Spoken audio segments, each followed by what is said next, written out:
Paalala po lamang, ang impormasyong aming ibabahagi ay para sa layuning pang-impormasyon lamang at hindi opisyal na payo ukol sa tulong at regulasyon ng kung saan mang seksyon ng gobyerno, Pilipinas man o Japan. Pagiging garantor ng isang minor na Japanese child para sa ina sa Japan. Maraming mga Pilipinong naninirahan sa Japan ang nagkakaroon ng concern tungkol sa visa renewal o pagkuha ng visa, lalo na kung may problema sa pagbabayad ng buwis, pension o health insurance ng asawa. Isa sa madalas itanong ay kung maaari bang maging garantor o sponsor ang anak na Japanese citizen kahit minor pa lamang upang makatulong sa pananatili ng ina sa Japan. Ito ay nagbibigay ng pangkalahatang impormasyon tungkol sa posibilidad na maging garantor ang isang menor de edad na anak ng Japanese citizen para sa kanyang ina, lalo na kung may problema sa tax obligations ang asawa. Maaari bang maging garantor ang minor na anak? May mga pagkakataon na maaaring makatulong ang Japanese child sa application ng ina. Kung ang anak ay Japanese citizen, legal na anak ng aplikante, at naninirahan sa Japan. Maaaring gamitin ang relasyon ng magulang at anak bilang isa sa mahalagang basihan sa visa application o renewal ng ina. Ngunit, mahalagang maintindihan na ang isang minor na bata ay karaniwang hindi itinuturing na full financial guarantor dahil menor de edad pa lamang ang bata. Wala pa siyang legal at financial capacity. Kadalasan, wala pa siyang sariling sapat na income at hindi pa siya inaasahang mag-shoulder ng financial responsibility katulad ng isang adult. Kaya sa karamihang kaso, kailangan pa rin ng adult supporter o garantor. Maaaring asawa, kamag-anak, employer, o ibang taong may stable income sa Japan.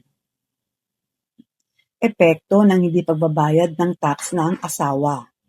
Sa Japan, mahalagang tinitingnan ng immigration ang residence tax, ang income tax, ang pension contributions, at health insurance payments.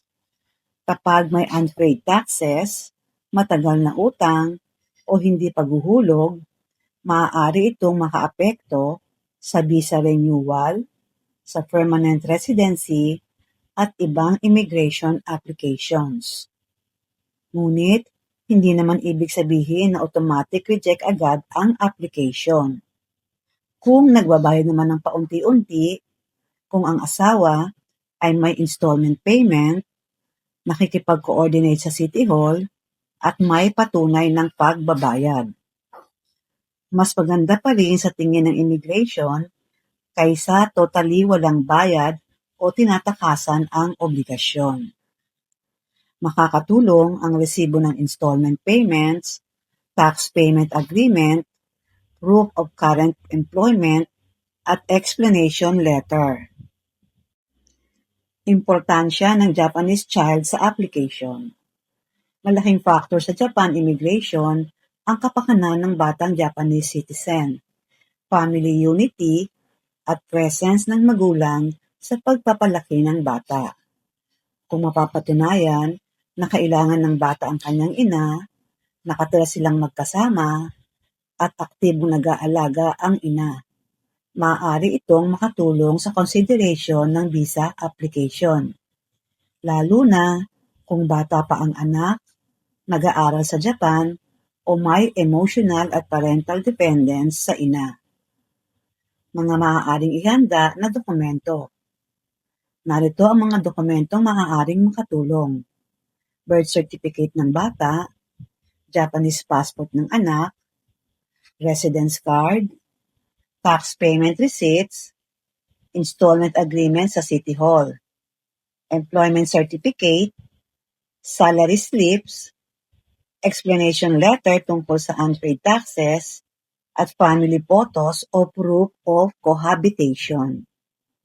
Mahalagang paalala, hindi automatic na ma-approve ang visa dahil lamang may Japanese child.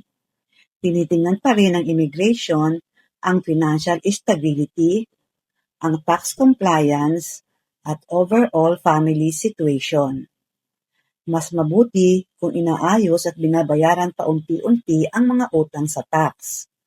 Ang kapakanan ng Japanese child ay isa sa mahalagang consideration ng immigration. Sa konklusyon, ang isang minor na Japanese child ay maaaring makatulong bilang basihan o support sa visa application ng kanyang ina. Ngunit, kadalasan ay hindi siya sapat bilang pangunahing financial guarantor dahil menor de edad pa lamang siya. Kahit may problema sa tax payments ang asawa, hindi naman automatic na marireject ang application, lalo na kung may effort magbayad, may installment arrangement, at maayos na naipapakita ang family situation. Malaking tulong din kung mapapakita na mahalaga ang presensya ng ina sa buhay at pagpapalaki ng batang Japanese citizen sa Japan.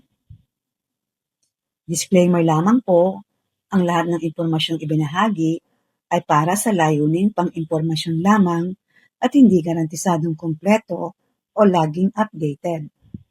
Ito ay maaaring magbago ng walang paunang abiso. Ang creator ay hindi mananagot sa anumang direkta o hindi direktang epekto na maaaring magmula sa paggamit o interpretasyon ng impormasyong ito. Sa pangwakas, umaasa po kami na nakatulong ang impormasyong ito bilang gabay. Para sa pinakabagong update at opisyal na detalye, makabubuting i-verify pa rin sa tamang ahensya o awtoridad. Marami pong salamat.